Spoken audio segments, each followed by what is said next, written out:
Hello everyone, this is Cheda and this is a day in our life. This is Andre, siya yung bunso ko. Bali, siya yung lagi kong kasama na namamasyal.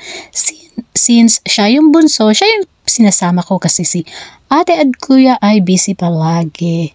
Buti na nga lang meron tong bunso ko. May nakakasama ako.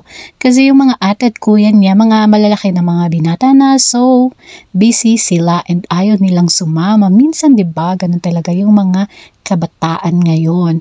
So, we're just chilling here kasi nagutom siya. Nagutom bigla ang baby ko at ang usapan namin sa SM kami pupunta. Pero nung nakita niya ang Jollibee, gusto naman na niyang mag-Jollibee daw. Etong baby ko na ito, lahat talaga kinakain niya. Magana siyang kumain. Ewan ko ba, pero tuwang-tuwa naman ako kasi hindi siya mahirap pakainin. Pero nasobrahan. Alam niyo ba yung parang yung nakaisang plate siya, gusto pa niya minsan hindi kasya sa kanyang isa, gusto niya dalawa. Kunwari burger, minsan hindi kasya sa kanya yung isa, gusto niya dalawa. So diba, ganyan siya katakaw. It shows naman sa kanyang katawan.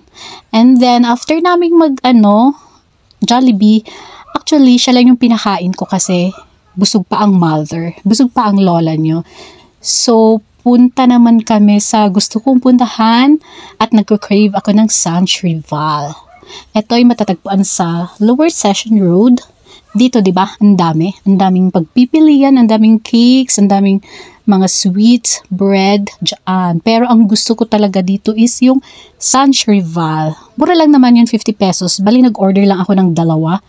Ayan, at huminga ako ng hot water kasi inisip ko kung magkakape ako, mahal yung kape, sa bahay na lang ako magkape kasi talagang crave ko itong Sanch Rival. O diba, yan lang ang order namin pero umupo kami dyan.